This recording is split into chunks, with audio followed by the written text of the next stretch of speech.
Ndagushuhuje wowe duhora tubana mu biganiro byacu bya buri munsi, uko bwije n'uko bukeye. Ni ingirakamaro cyane kumenya ibyaguhindurira ubuzima ndetse n'ibyagufasha mu buzima bwawe bwa buri munsi. Kandi niba uri mushya nawe tuguhaye ikaze tukwibutsa ko ukanda subscribe kugira ngo nawe ujye ubana natwe mu biganiro byacu bya buri munsi. Ni iby'ingenzi cyane kandi bigufasha mu buzima bwawe, bigufasha guhinduka ndetse no kugira ubundi bumenyi wiyungura mu buzima bwawe bwa buri munsi. Rero wowe utarakanda subscribe, wowe utaradukurikira, uyu ni umwanya mwiza wo kudukurikira kugira ngo tujye tubana mu biganiro byacu bya buri munsi kandi bikugirire akamaro.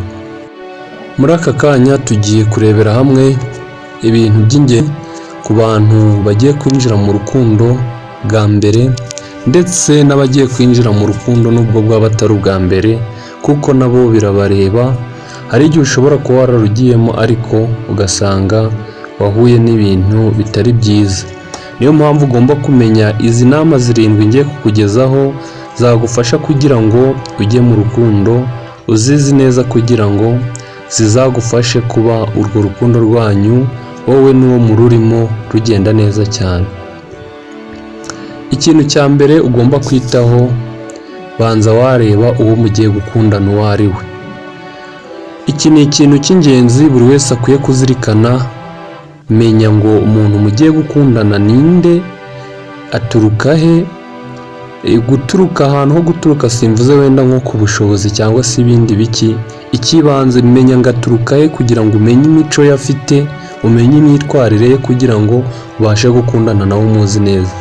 Hari igihe ushobora guhura n'umuntu bwa mbere mugakundana, ugasanga kubera ko utamumenye, utabanje kumumenya ngo umenye uwo ari we, ugasanga uko wamutekerezaga ntabwo ari ko umusanze. Abenshi bigira abamarayika, ukamubona ukavuga ko ari umumarayika, yaba umuhungu cyangwa se umukobwa. Abantu bose mu byumva, umuhungu ashobora kwigira umumarayika cyangwa se umukobwa akigira umumarayika. Niyo mpamvu rero ugomba kumenya umuntu mugiye gukundana uwo ari we kugira ngo utajya mu rukundo ugasanga urayobye, uyobeye ku muntu utatekerezaga ko ibyo bintu byabaho. Icyo ni icya mbere. Icya kabiri, ba umunyakuri wowe ugiye mu rukundo. Ibintu byo kugenda wiyoberekanya ngo bagukunde, ibintu byo kubeshya ngo mfite imodoka, ibintu byo kubeshya ngo mfite amafaranga menshi kugira ngo bagukunde, ibyo bintu bigira ingaruka cyane. Abantu benshi usanga bakundana bakamarana igihe gito kubera icyo kintu cyo kubeshya, kwiyoberekanya, kwigaragaza uko utari muri make. Niba uri umukene, igaragaze ko uri umukene. Uwo muzakundana cyangwa se uwo ushaka nabona akwiye gukundana nawe akundane nawe, cyangwa se nutamubona uwo nguwo uzabona n'undi.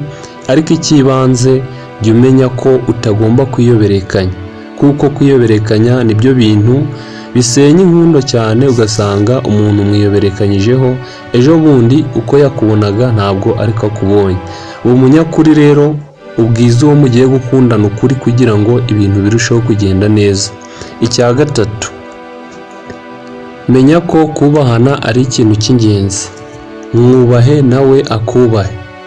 Iki cyo ntabwo twagitindaho cyane, kuko kubahana ni ikintu buri wese asobanukiwe. Kumenya kubahana ubwanyu, mukamenya ko ntawe ugomba gusuzugura undi cyangwa se ngo umwe afate undi nkaho ari akantu gatoya cyane kuri we. Mbese mwubahane mu rugero rwanyu, mukundane kandi mwubahane. Icyo cyo nta twagitindaho, ahubwo reka tujye ku cya kane. Menya ko ukuri gushira mu biganiro. Umuntu mukundana cyane cyangwa se urukundo rwanyu ruzamuka ari uko muganira. Niba umuntu muganira igihe gito cyangwa se nimufata umwanya wo kuba mwaganira, jya umenya ko ibyo bintu bigira ingaruka cyane, kuko iyo muganira ni nabwo mumenyana byimbitse, ni nabwo muhuza urugwiro mukaganira, nyine mumenyana byimbitse. Naho iyo mudakunze kuganira, hakabamo no kubwizanya ukuri ngo buri wese abwize ukuri undi, mu biganiro byanyu, icyo kintu kirabangama cyane, cyatuma urukundo rwanyu rutagenda neza. Kuganira rero ni ibintu biba bikenewe, ni ibintu bibafasha kugira ngo urukundo rwanyu ruzamuke cyane kandi runatere imbere. Icya gatanu, irinde guhubuka mu gufata ibyemezo. Hari igihe urugero nko mu rukundo rwanyu hashobora kubamo ikosa, ugasanga umuntu umwe akoze ikosa cyangwa se ubwo uwo mukundana akoze ikosa. Bishobora kuba ari umuhungu cyangwa se umukobwa. Ubwo wowe uri kunyumva ushobora kuba uri umuhungu cyangwa se umukobwa, noneho umwe uwo mukundana agakora ikosa, ugahita ufata umwanzuro mubi utabitekerejeho, cyangwa se ugahita ufata umwanzuro ako kanya. Icyo kintu si cyiza. Gufata umwanzuro, ubanza watekereza ku kintu mbere yo kugira ngo ugifatire umwanzuro. Niba ikosa ribaye, amakosa abaho, jya ufata umwanya ubanza wabitekerezaho, urebe uti se umwanzuro ndafata ni uwuhe. Naho wenda urugero umuntu akubwiye nabi cyangwa se akoze ikosa, wese uvuga uti kabisa wenda gukundana mise mbivamo ndabihagaritse. Ntabwo uzi icyabiteye, ntabwo wabanje kumenya impamvu yabiteye, ariko wese ufata umwanzuro. Icyo si cyiza cyane kabisa. Jya ufata umwanzuro wabanje kuwutekerezaho kugira ngo ibintu birusheho kugenda neza. Icya gatandatu cyo ni icyitonderwa cyane, mucyumve neza. Mugomba kumenya ko mugomba kwizerana kandi amabanga akomeye mukayabwirana. Urugero, ushobora kuba hari umukobwa urugero cyangwa se umuhungu mwaryamanye, ukaba wamutera inda cyangwa se akaba yaterwa inda bitewe n'uwo ari we, noneho undi mugiye gukundana ukabimuhisha.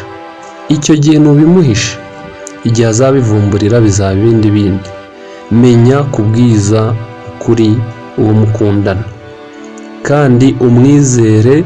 Ntabyo kuvuga ngo urugero ushobora gusanga ahagararanye n'umuhungu cyangwa se ukabona afite namba z'abandi bahungu muri telefone ye, ugahita wumva ko aguca inyuma cyangwa se agenda mbese agutendetse muri make, ugasanga bibaye ikibazo. Nyamara nta kibi muri we, ni uko wenda izo nimero aba zifite gutyo gusa, ariko ntabwo aba yapanze kuba yakora ikosa nk'iryo ngiryo.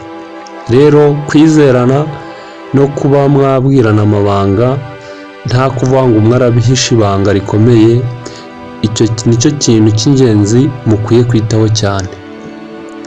Icya karindwi ari nacyo cya nyuma, jya umenya ko gukundana n'umuntu ku mbaraga atari byiza. Jya ugenza ibintu gake. Niba ubona ko atari muri mudu neza, jya ubyirengagiza. Jya umenya ko mu rukundo ibintu byose ni gake gake, nta huti.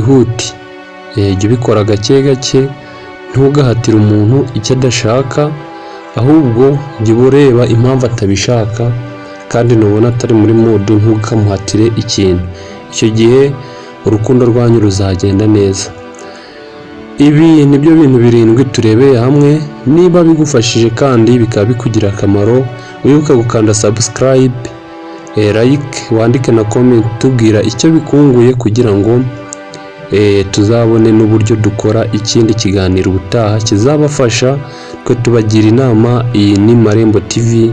Wibuke gukanda subscribe, like, wandike na comment kandi ukore na share. Bye bye, tuzasubira.